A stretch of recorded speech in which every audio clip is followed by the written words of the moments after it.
Tala salite na mboka. Tala salite na mboka. Tabi loka walia ndenge baotika. Tala ndenge bazotika biloko walia. Tala ndenge baotika biloko walia. Tala. Biloko walia baotika liboso fulu. Liboso fulu. Tala fulu. Tala fulu. Tala fulu. Tala fulu. Tala fulu.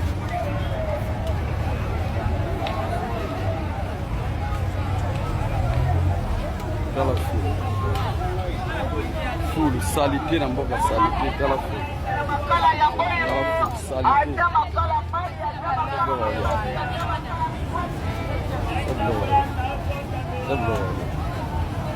Na mapa. Na mapa. Awa. Awa. Awa. Na mapa. Mapa. Katika hapo na fulu.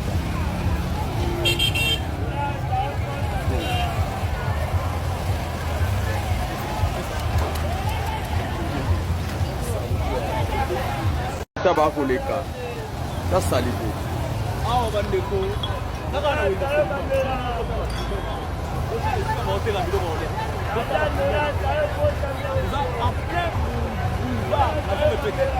À plein boulevard. Nous sommes à plein boulevard, mes frères et sœurs.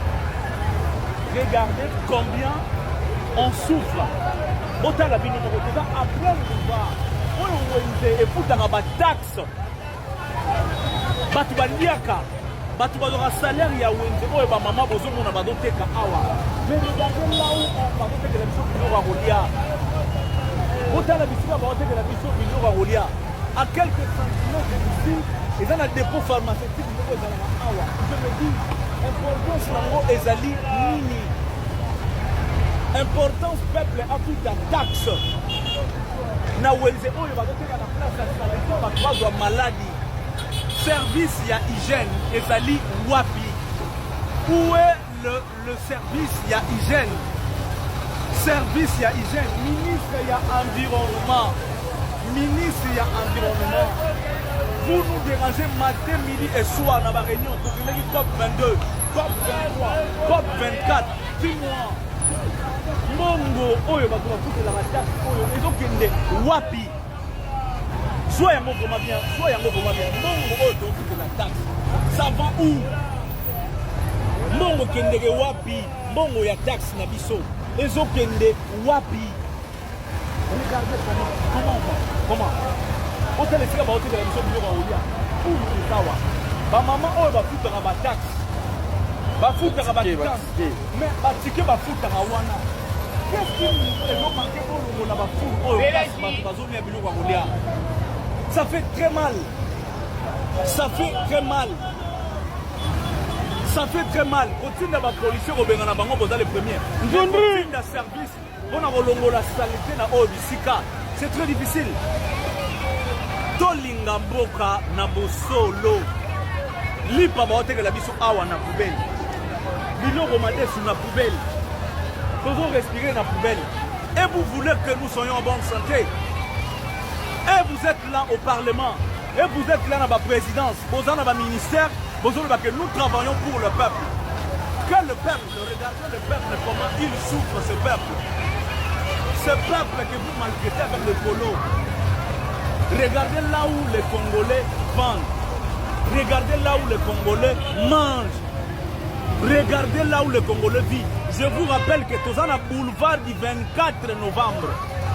Nous sommes en plein boulevard. Nous sommes là où il y a Bandal, si Gombe, nous sommes là où il y a Mati, si et que Ipen. Si il y a Mati, il y a Binotina, Souka, et ça crime. Il y a des poubelles et poubelles. Mbongo ya taxi ya batuba qui danse bafutaka ezokende wapi. Peuple nini bozo travailler na intérêt na ye. Si on avance ici, c'est catastrophe. C'est catastrophe. Pourquoi la mitema ya ndenge nini? Ba ministre ba lega tongo midi poko na nzela oyo. Les députés passent ici. Même le président de la République a lekaka awa na boulevard. Et quand on attend à Massimani Mbate, na boulevard, en plein centre-ville 24, poubelle Yaboye. baservice ya koramase bapoubele na bacommune ezalaka wapi? Importance ya babourgmestre ezali wapi? Les chefs du quartier, les chefs du marché, qu'est-ce qu'ils font? Le peuple d'abord, comme ça.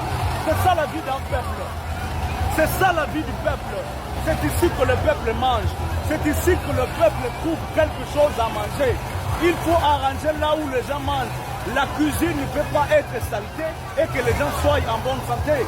C'est ici la cuisine des Congolais.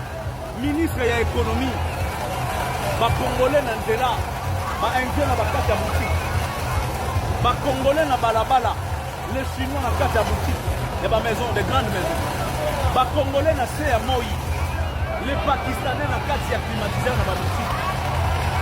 Regardez la vie des Congolais. Regardez la vie des Congolais. Regardez la vie de ce peuple. Comment ce peuple souffre. Un moment viendra, nous allons cesser de payer les taxes. Parce que ça ne sert à rien de payer les taxes dans un pays où les gens poussent de l'argent. Au lieu de s'occuper des gens qui contribuent aux taxes du pays. Quelle est l'importance qu'on fout ta taxe de venir ramader sur la foule? Quel est l'intérêt qu'on fout ta taxe? C'est anormal. Ce pays nous appartient à nous tous. Pays où les propriétés privées, il y a 2, 3, 4 personnes. Il est temps que nous puissions nous mobiliser et pour dire non à cette catastrophe. On devrait vivre. Il n'y a pas que des M23 dans la forêt, mais nous avons des grands destructeurs qui sont dans le Parlement. Regardez comment nous vivons ici. Les députés passent ici. Ils ne font absolument rien. Rien. Le gouvernement congolais est plus dangereux que M23. Est plus dangereux que les terroristes. Parce que lorsque vous détruisez la santé d'un peuple, vous l'avez consumé, vous l'avez tué. Vous êtes dangereux plus que quelqu'un qui tient une arme. Une arme. C'est absurde. Comment un peuple peut vivre comme ça à ce niveau? Saleté et l'équipe. Regardez comme le peuple parle. Chaque jour, il paie des taxes. Nous allons continuer jusqu'où avec ces calvaires. Il est temps que les choses changent. Je le dis haut et fort. On est prêt à mourir pour le bien-être de ce peuple. Trop, c'est trop. Trop, c'est trop. Souffrance est remise solo makasi. Souffrance est matiti na bombo. On souffre. Les Congolais, mobilisons-nous. Il est temps, il faut que il y a beaucoup de taxes. Parce que la taxe n'a plus sur il nous servent à rien. Voilà.